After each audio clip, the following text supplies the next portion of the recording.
Hi, നമസ്കാരം. S P ഉള്ളലാണ്. തെരുവിൽ കണ്ടൊരു കാഴ്ചയാണ്.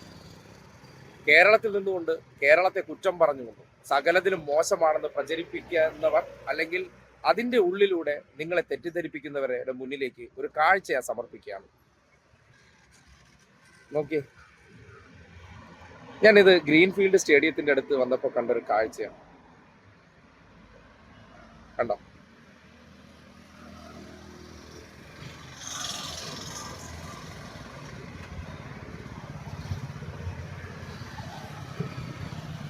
കണ്ടോ? ഈ കാഴ്ച എന്തിന് നിങ്ങളെ കാണിക്കുന്നു എന്ന് പറഞ്ഞാൽ അതിൻ്റെ അർത്ഥം എന്ന് പറഞ്ഞാൽ അതിൻ്റെ അർത്ഥം എന്ന് പറയുന്നത് മറ്റൊന്നുമല്ല. ഈ നാട്ടിൽ അതിനെ പിന്നെ കൂടുതൽ ആ കുട്ടിയെ കാണിച്ച് ബുദ്ധിമുട്ടിക്കുന്നില്ല. ഞാൻ ഒരു രക്ഷിതാവാണ്. ആ ദൃശ്യം കണ്ടപ്പോൾ പെട്ടെന്ന് ഉള്ളം പൊള്ളിപ്പോയി. വല്ലാത്തൊരു വിഷമം തോന്നി. നമ്മുടെ നാട്ടിൽ, അതായത് കൊട്ടിഘോഷിക്കപ്പെടുന്ന കേരളം വളരെ മോശമാണ്, ഇതര സംസ്ഥാനങ്ങളെ കണ്ടു പഠിക്കൂ എന്നൊക്കെയാണ് നമുക്ക് ചിലർ ഉപദേശം തരാറുള്ളത്. അങ്ങനെ ഉപദേശം തരുന്നിടത്ത് നിങ്ങൾ മനസ്സിലാക്കേണ്ട ഒരു യാഥാർത്ഥ്യമുണ്ട്. മലയാളിയായിട്ട് ജനിച്ച് നിങ്ങൾക്ക് ഏതെങ്കിലും വീടുകളിൽ ഒരു കുട്ടിയെ ഇങ്ങനെ ഇന്ന് കാണാൻ പറ്റും? നിങ്ങൾ ആലോചിച്ച് നോക്കൂ. നമ്മുടെ നാടിന് വന്ന പുരോഗമനം എന്താണ്? വാക്കുകൊണ്ട് പലതരത്തിലുള്ള നുണപ്രചരണങ്ങൾ നടത്തുന്നതിനപ്പുറത്തേക്ക് യാഥാർത്ഥ്യം എന്താണെന്നുള്ള കാഴ്ചയാണ് തെരുവിൽ നിങ്ങൾ ഈ കാണുന്നത്. നോക്കി, ആ കുരുന്ന് അച്ഛനും അടുത്ത ആരുമില്ല, അമ്മ ആക്കിയിട്ട് പോയിരിക്കുകയാണ്. നമ്മളെ വീട്ടിലൊരു കൊച്ചിനെ ഇങ്ങനെ ഇരുത്താനായിട്ട് നമുക്ക് ധൈര്യം വരും. ഇതൊരു ദേശീയപാതയുടെ അടുത്താണ്, കാര്യവട്ടം ഗ്രീൻഫീൽഡ് സ്റ്റേഡിയത്തിന്റെ അടുത്തുനിന്ന് ഞാൻ കണ്ടൊരു കാഴ്ചയാണ്. ഉള്ളം പൊള്ളിപ്പോയി സത്യം പറഞ്ഞാൽ.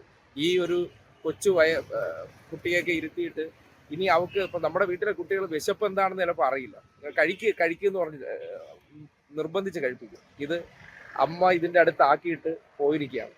എവിടെയോ അവർക്ക് ഭക്ഷണം ഉണ്ടാക്കുന്നിടത്തോ അല്ലെങ്കിൽ മറ്റെന്തെങ്കിലും കണ്ടെത്താൻ പോയിട്ടുണ്ടാവാം. തിരിച്ചു വരുമ്പോഴായിരിക്കും ഇനി അവർക്ക് ഭക്ഷണം കിട്ടുക.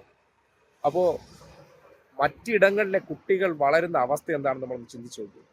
നമ്മുടെ നാട്ടിലെ കുട്ടികൾക്ക് ഇതിനെക്കുറിച്ചൊക്കെ പറഞ്ഞാൽ ആ കുട്ടി ഞാനിവിടെ വരുമ്പോൾ അവിടെ തറയിൽ കിടക്കുന്നുണ്ട്. ഫുട്പാത്താണ്. ആ ഫുട്പാത്തിൽ കിടന്ന് ഉറങ്ങുന്നുണ്ട്. മെത്തയില്ലാതെ മക്കൾ ഉറങ്ങാത്ത ഒരു നാടാണ് നമ്മുടെ. അങ്ങനെയുള്ള ഇടങ്ങളിൽ ഇന്ത്യ തിളങ്ങുന്നു എന്നൊക്കെ സംഘപരിവാറുകാർ നിങ്ങളുടെ അടുത്ത് പറയുമ്പോൾ ഇതര സംസ്ഥാനങ്ങളിലുള്ള മനുഷ്യരുടെ അവസ്ഥ എന്താണ് എന്നതിൻ്റെ നേർസാക്ഷ്യമാണ്. ഒരു മലയാളി പോലും ഇങ്ങനെ സ്വന്തം മക്കളെ കൊണ്ടുവന്ന് വഴി കിടത്തിയിട്ട് ഇങ്ങനെ ചിലപ്പോൾ കച്ചവടം ചെയ്യുന്ന സാഹചര്യം ഉണ്ടാകില്ല. അത് നിങ്ങൾക്ക് ചിന്തിച്ചാൽ മനസ്സിലാകാവുന്ന കാര്യമുള്ളൂ. സംഘപരിവാറുകാർ ഈ നാട്ടിൽ വായ് മൂടി കെട്ടിക്കൊണ്ട് അല്ലെങ്കിൽ അവരുടെ സാഹചര്യങ്ങളൊക്കെ ഉപയോഗപ്പെടുത്തിക്കൊണ്ട് നിങ്ങളുടെ മുന്നിലേക്ക് ചില യാഥാർത്ഥ്യങ്ങൾ എത്തിക്കുന്നില്ല. പക്ഷെ നിങ്ങളുടെ കണ്ണിന്റെ മുന്നിലേക്ക് ഈ കാണുന്ന ദൃശ്യങ്ങൾ ചിലപ്പോൾ നിങ്ങൾ ശ്രദ്ധിക്കാറുമില്ല. ആലോചിച്ച് നോക്കിയേ, സ്വന്തം മക്കളെ ഈ ഒരു സിറ്റുവേഷനിൽ ഏതെങ്കിലും നമ്മുടെ നാട്ടിലെ രക്ഷിതാവിന് കണ്ടു നിൽക്കാൻ പറ്റൂ? ഹൃദയം പൊടിഞ്ഞു പോകും. ആ ഒരു അവസ്ഥ കണ്ടു നോക്കൂ. ഒരു 3 വയസ്സ് ഉള്ള ഒരു പെൺകുട്ടിയാണ്. അത് തൊട്ടപ്പുറത്ത് വേറൊരു കൈക്കുഞ്ഞുമായിട്ടിരിക്കുന്ന കണ്ടു. സൗകര്യങ്ങളൊന്നും ഇല്ലാത്ത മനുഷ്യർ നമ്മുടെ നാട്ടിലുണ്ട്. എന്തുകൊണ്ടായിരിക്കും ഇവർ കേരളത്തിലേക്ക് വരുന്നത്?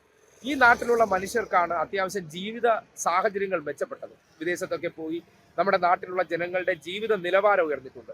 അതുകൊണ്ടാണ് ജോലി തേടി ആയിരുന്നാലും ശരി, അല്ലെങ്കിൽ ഇതുപോലുള്ള എന്തെങ്കിലും വിൽപ്പനയ്ക്കായിരുന്നാലും ഓടി കേരളത്തിലേക്ക് വരുന്നു എന്ന് പറഞ്ഞാൽ ഇവിടെയുള്ള മനുഷ്യർക്ക് വാങ്ങാനുള്ള ശേഷിയുള്ളൂ. അവരെ കയ്യിലേക്ക് കുറച്ചെങ്കിലും പൈസയുള്ളൂ. അവരെ നാട്ടിൽ സംബന്ധിക്കുന്നിടത്തോളം ആഹാരം ഇല്ല, പട്ടിണിയാണ്. നമ്മുടെ നാട്ടിൽ ഉണ്ടായതെല്ലാം നമ്മുടെ താമര ജി അല്ലെങ്കിൽ 56 ഇഞ്ച് ജി ആണ് തന്നതെന്ന് ഇവർ പ്രചരിപ്പിക്കുമ്പോൾ അവരുടെ നാട്ടിൽ ഇതൊക്കെ കൊടുത്തിരുന്നെങ്കിൽ, ആ പട്ടിണി നശിച്ചിരുന്നെങ്കിൽ ഇവർ ഇങ്ങോട്ടേക്ക് വരും? ഒരിക്കലും വരില്ല. അപ്പോൾ നിങ്ങൾ കാണുന്നത്, നിങ്ങളെ കേൾപ്പിക്കുന്നതെല്ലാം പച്ച നുണയാണ്.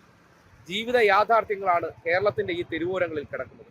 മലയാളിയല്ല, രാജസ്ഥാനിയാണെന്നാണ് മനസ്സിലാക്കാൻ കഴിയുന്നത്. ഇവർ ഭരിക്കുന്ന നാടുകളിലെ മനുഷ്യർ ഇങ്ങനെ മറ്റുള്ള ഇടങ്ങളിൽ ജീവിതം തേടി അലയേണ്ടി വരുന്നുണ്ട്.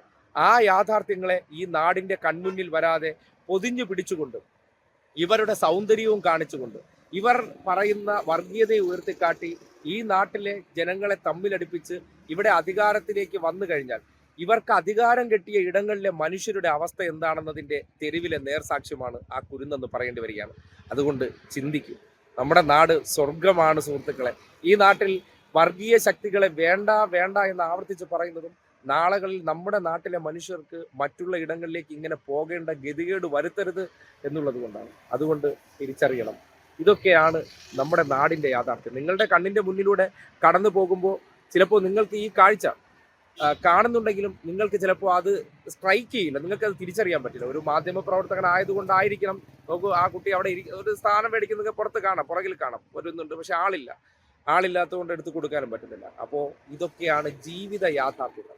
ആ ജീവിത യാഥാർത്ഥ്യങ്ങളെ കാണാതെ, അത് നിങ്ങളെ കാണാൻ അനുവദിക്കാതെ, ഭരിച്ചിടങ്ങളിലെല്ലാം മനുഷ്യർ ഈ നിലയിൽ ഗതികിട്ടാത്ത പ്രേതങ്ങളെ പോലെ ഇതര സംസ്ഥാനങ്ങളിലേക്ക് അലയേണ്ടി വരുന്നുണ്ടെങ്കിൽ എന്താണ് മറ്റിടങ്ങളിൽ നടക്കുന്നു എന്നൊന്ന് ചിന്തിക്കൂ. നാളെ നമ്മുടെ മക്കളെ എടുത്തുകൊണ്ട് ഇതുപോലേക്ക് ഓടേണ്ട അവസ്ഥ വരേണ്ടതുണ്ടോ, ജീവിക്കാൻ എങ്ങനെ പെടാപ്പാട് പെടേണ്ടതുണ്ടോ എന്നൊക്കെ ആലോചിക്കാനുള്ള ഒരു ഉദാഹരണമായിട്ടാണ് നിങ്ങളെ ഇത് കാണിക്കുന്നത്.